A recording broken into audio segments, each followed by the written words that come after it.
Hello दोस्तों, कैसे हो आप सभी। स्वागत करते हो आप सभी का युवस्ती जी क्विज में। तो दोस्तों आज जो कि बिहार सिविल कोड के लिए व्याकरण का कुछ महत्वपूर्ण प्रश्न लेके आए हुए हैं जो आपके एग्जाम्स के लिए काफ़ी इंपॉर्टेंट है। तो कंप्लीट वीडियो को ज़रूर देख लीजिएगा आप सभी। और देखिए बहुत सारे बच्चों को सिलेबस को लेकर कन्फ्यूजन हो रहा है, तो देखिए आप सभी को बताना चाहते हैं आपका सिलेबस जो है, ऐसे तो नोटिफिकेशन में जारी किया गया है मेंस का सिलेबस जो कि डिटेल से बताया गया है, ठीक है, रिटन टेस्ट और इंटरव्यू के बारे में बताया गया है। पर आयोग ने साफ साफ क्लियर किया हुआ है कि अगर अधिक फॉर्म आपका भराया तो पीटी निश्चित लिया जाएगा, आपका ध्यान रखिएगा। और ये सर बिहार है, ध्यान रखिएगा आप सभी। बिहार में फॉर्म लगभग आपका 5 से 7 लाख प्यून में फॉर्म भरा जाएगा, ये तो निश्चित है, क्योंकि 10th वाले तो बच्चे इसमें फॉर्म भरेंगे, इंटर वाले बच्चे फॉर्म भरेंगे, प्लस में जो कि ग्रेजुएशन वाले भी बच्चे फॉर्म भरेंगे इसमें। तो निश्चित है कि 5 से 6 लाख तो ये फॉर्म जाएगा ही जाएगा। रह गया क्लर्क, स्टेनो का कम फॉर्म भराएगा, ये निश्चित है, ध्यान रखिएगा। स्टेनो का कम फॉर्म भराएगा, बट आपका क्लर्क हो गया और जो आपका कोर्ट रीडर का है ये फॉर्म आपका अधिक भराने वाला है। तो निश्चित है जब 2016 में आप बताइए हमें, जब 2016 में जब आपका पीटी एग्जाम लिया गया था तो ये 2022 चल रहा है। तो ध्यान रखिएगा जब 2016 में उस समय कम फॉर्म भराया था तब पीटी एग्जाम लिया था, तो अभी किस हिसाब से आपका पीटी एग्जाम नहीं लेगा। ये बिहार है, बिहार में निश्चित है कि अधिक फॉर्म भराएगा, अदर स्टेट का भी बच्चा फॉर्म भरेगा। तो इससे अच्छा है कि आप तैयारी कर लीजिए, 1 महीना के बाद पता चल जाएगा। तो तैयारी कर लीजिए आप सभी, गलत फहमी में मत रहिए। जो भी सिलेबस आपको बता रहे हैं सिर्फ आपको मेंस का सिलेबस बता रहे हैं, पीटी का कोई सिलेबस बता ही नहीं रहा आपको, क्योंकि वो क्लियर ही नहीं है, इसलिए वो पीटी का सिलेबस आपको नहीं बता रहा है। तो ये चीज़ को कंफर्म कर लीजिए, नहीं कीजिए तैयारी जनरल अवेयरनेस का, उससे कोई मतलब नहीं है। पर 3 सब्जेक्ट का आप तैयारी कर सकते हैं, हिंदी आपका हो गया, मैथ हो गया आपका, उसके बाद जो है कि आपका इंग्लिश हो गया, ये 3 सब्जेक्ट का कर सकते हैं जो कि मेंस के लिए भी काम आ जाएगा। अगर लिया तो ठीक, नहीं लिया तो कोई दिक्कत नहीं है, मेंस में तो आपको पढ़ना ही होगा वो। तो कन्फ्यूजन मत कीजिए आप सभी। तो चलिए देखिए, पहले सेट को लगा लीजिए आप सभी। आइए फर्स्ट क्वेश्चन है, जो शब्द के अंत में जुड़कर उसके अर्थ या भाव में परिवर्तन कर देते हैं उसे क्या कहते हैं फ्रेंड। चलिए क्वेश्चन फर्स्ट के लिए राइट आंसर कीजिएगा आप सभी। फ्रेंड हर क्वेश्चन के लिए आपको 5 सेकंड का समय दिया जाएगा, इतने समय में अपना आंसर आप नीचे कमेंट बॉक्स में बता सकते हैं। अगर आप सिर्फ ऑप्शन में डी को टिक करें तो बिल्कुल राइट आंसर हो जाएंगे, प्रत्यय कहा जाता है इसे, ऑप्शन में डी राइट आंसर रहेगा। अगला क्वेश्चन है, निम्नलिखित में से कौन सी संधि प्रत्यय शब्द की है फ्रेंड। चलिए बताएंगे इनमें से कौन सी संधि जो है वो प्रत्यय शब्द की संधि है। अगर आप सभी ऑप्शन में सी को टिक करें तो बिल्कुल राइट आंसर हो जाएंगे, प्रतिधन अ। प्रतिधन अ बराबर होता है प्रत्यय, option number C right answer होंगे। अगला क्वेश्चन है, वाक्य में शब्द का संबंध किससे होता है फ्रेंड। चलिए क्वेश्चन 3 के लिए राइट आंसर बताइएगा आप सभी। वाक्य में शब्द का संबंध किससे होता है, सी राइट आंसर हो जाएंगे, कारक से होता है, याद रखिएगा आप सभी। किससे होता है, कारक से होता है, ऑप्शन में सी राइट आंसर रहेंगे। क्वेश्चन के लिए ध्यान रखिएगा, क्वेश्चन को कारक से होता है। वाक्य में शब्द का संबंध जो होता है फ्रेंड वो कारक से होता है, याद रखिएगा आप सभी। अगला क्वेश्चन है, निम्नलिखित में से कौन सा शब्द हमेशा एक वचन में प्रयुक्त होता है। चलिए बताएंगे आप सभी, कौन सा शब्द हमेशा एक वचन में प्रयुक्त होता है। अगर आप सभी ऑप्शन में ए को टिक करें तो बिल्कुल राइट आंसर हो जाएंगे, माल, याद रखिएगा आप सभी, यह हमेशा एक वचन में प्रयुक्त होता है। अगला क्वेश्चन है, बछड़ा का अन्य लिंग रूप क्या है फ्रेंड। चलिए क्वेश्चन 5 के लिए राइट आंसर कीजिएगा। इस क्वेश्चन का राइट आंसर क्या होगा, बछड़ा का अन्य लिंग रूप क्या है। अगर आप सभी ऑप्शन में बी को टिक कर रहे हैं तो बिल्कुल राइट आंसर हो जाएंगे, आंसर को मैच कीजिएगा आप सभी, बछिया होगा। बछड़ा का अन्य लिंग रूप जो होगा वह बछिया होगा, याद रखिएगा आप सभी, सी राइट आंसर हो जाएंगे। अंगूठी का नग होना का अर्थ होता है। अंगूठी का नग होना का अर्थ क्या होता है, अनुरूप जोड़ा होना, ध्यान रखिएगा। अंगूठी का नग होना का अर्थ होता है अनुरूप जोड़ा होना, option number D right answer रहेगा। अगला क्वेश्चन देख लीजिए, काम काज में कोरा होना का अर्थ होता है। काम काज में कोरा होना का अर्थ क्या होता है, तो इसका right answer option number C हो जाएंगे, काम ना जानना, ध्यान रखिएगा आप सभी। काम काज में कोरा होना का अर्थ होता है काम ना जानना, option number D right answer रहेगा। अगला क्वेश्चन देख लीजिए, जुबान पर लगाम ना होना का अर्थ क्या होता है फ्रेंड। जुबान पर लगाम ना होना का अर्थ होता है अनावश्यक रूप से अस्पष्टवादी होना। ऑप्शन में बी राइट आंसर रहेंगे, अनावश्यक रूप से अस्पष्टवादी होना। ध्यान रखिएगा, जुबान पर लगाम ना होना का अर्थ होता है, जुबान पर लगाम ना होना का अर्थ क्या होता है, अनावश्यक रूप से अस्पष्टवादी होना, कुछ भी बोलना। ऑप्शन में बी राइट आंसर रहेगा। अगला क्वेश्चन देखिए, टस से मस ना होना का अर्थ क्या होता है। ऑप्शन में बी राइट आंसर रहेगा, अनुनयन विनयन से ना पसीजना, यानी कि कोई फर्क ना पड़ना उस पर। अगला क्वेश्चन है, पूरब और उत्तर के बीच की दिशा के लिए कौन सा शब्द प्रयुक्त होगा। चलिए बताएंगे आप सभी। डी राइट आंसर हो जाएंगे, ईशान शब्द प्रयुक्त होगा। Option number D right answer रहेंगे। अगला क्वेश्चन है, जिसका उपचार ना हो सके के लिए कौन सा शब्द प्रयुक्त होगा। चलिए फटाक से आंसर बताएंगे, इस क्वेश्चन का राइट आंसर क्या होगा।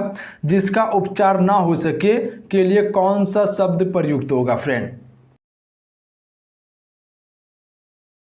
अगर आप ऑप्शन में बी को टिक कर रहे हैं तो बिल्कुल राइट आंसर हो जाएंगे। आंसर को मैच कीजिएगा, वो साध्य हो जाएंगे। अगला क्वेश्चन है, गुरु के समीप रहने वाला विद्यार्थी वाक्यांश के लिए कौन सा शब्द प्रयुक्त होगा फ्रेंड।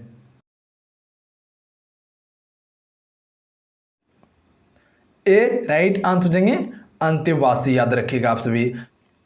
अगला क्वेश्चन है, निम्नलिखित विकल्पों में से वाक्यांश साथ चलने वाला के लिए कौन सा शब्द प्रयुक्त है। साथ चलने वाला के लिए कौन सा शब्द प्रयुक्त है फ्रेंड। सहचर, डी राइट आंसर रहेंगे। अगर आप ऑप्शन में डी को टिक करें बिल्कुल राइट आंसर हो जाएंगे, सहचर। साथ चलने वाला के लिए जो शब्द प्रयुक्त है वो है सहचर।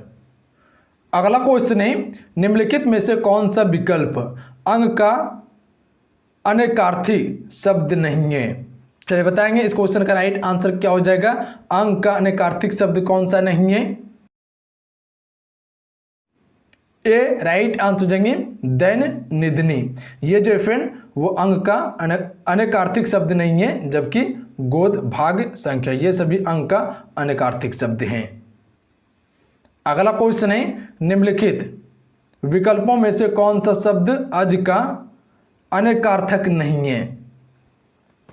चलिए बताएंगे इनमें से कौन सा जो है वो अज का अनेकार्थक शब्द नहीं है। सन्यासी, ये अज का अनेकार्थक शब्द नहीं है, जबकि वो जन्म, बकरा, शेष राशि ये सभी जो है फ्रेंड वो अज का अनेकार्थक शब्द हैं। अगला क्वेश्चन है, रिजु का विलोम शब्द क्या है। बक्र, डी राइट आंसर हो जाएंगे। अगर आप सिर्फ ऑप्शन में डी को टिक करें बिल्कुल राइट आंसर है बक्र। अगला क्वेश्चन है, राजा का विलोम शब्द क्या है। चलिए बताएंगे आप सभी, राजा का विलोम शब्द जो होता है वह क्या होता है। डी राइट आंसर हो जाएंगे, रंक। रंक जो है फ्रेंड वो राजा का विलोम शब्द होता है। अगला क्वेश्चन है, निम्नलिखित में से कौन सा विलोम शब्द युग्म गलत है। चलिए बताएंगे इनमें से कौन सा विलोम शब्द युग्म है जो गलत है फ्रेंड। अगर आप सिर्फ ऑप्शन में बी को टिक करें तो बिल्कुल राइट आंसर हो जाएंगे, कर्मठता और निष्कर्मठता ये जो है शब्द वो विलोम शब्द गलत हैं, जबकि option A, option C, option D बिल्कुल सत्य है विलोम। अगला क्वेश्चन है, छाती पर मूंग दलना का अर्थ है। तो छाती पर मूंग दलना का अर्थ होता है पास रहकर दुख देना, ध्यान रखिएगा। छाती पर मूंग दलना का अर्थ क्या हो जाता है, पास रहकर दुख देना। तीर मारना का अर्थ क्या होता है, बड़ा काम करना। तीर मारना का अर्थ होता है बड़ा काम करना। Option number C right answer रहेगा। अगला क्वेश्चन है, तेली का बैल होना का क्या अर्थ है। तेली का बैल होना का क्या अर्थ है, वो बुरी तरह से काम में लगे रहना। ऑप्शन में ए राइट आंसर रहेगा। तेली का बैल होना का अर्थ क्या होता है? बुरी तरह से काम में लगे रहना या बुरी तरह से काम करवाना हो जाता है। अगला क्वेश्चन है, युद्ध में मृत्यु पाने के लिए सही मुहावरा का अर्थ है।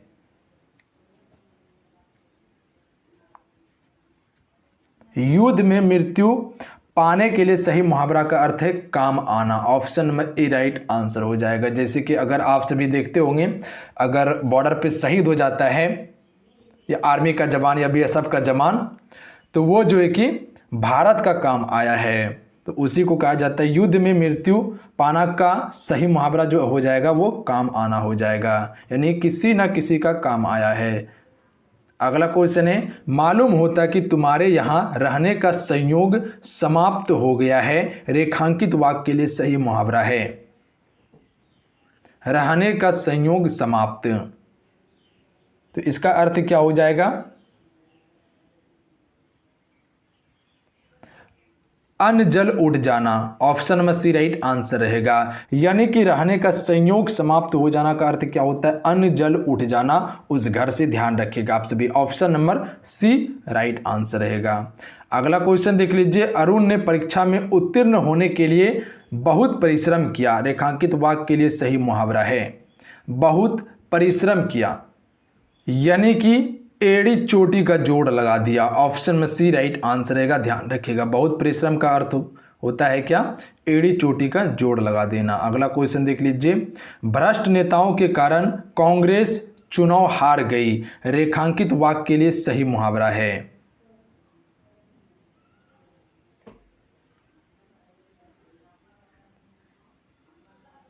हार गई का अर्थ क्या होता है? लुटिया डूब जाना, यानी कि भ्रष्ट नेताओं के कारण कांग्रेस के चुनाव का लुटिया डूब गया, यानी कि बुरी तरह से हार गई। अगला क्वेश्चन है, आंख का नीर पानी ढल जाना का अर्थ है।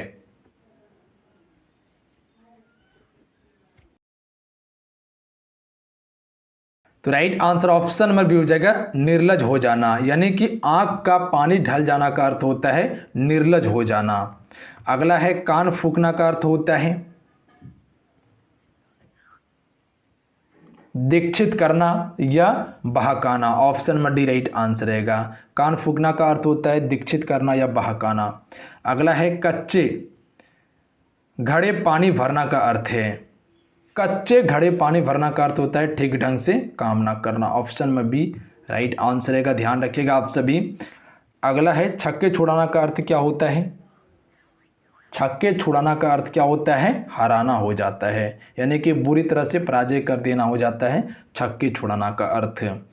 आगे है, चांदी का ऐनक लगाना का सही अर्थ है।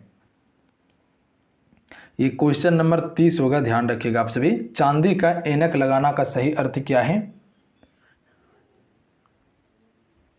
किसी ना किसी प्रकार प्रतिष्ठा बनाए रखना। ध्यान रखिएगा आप सभी। चांदी का ऐनक लगाना का अर्थ जो होता है किसी ना किसी प्रकार प्रतिष्ठा बनाए रखना। तो चलिए आज कितना ही।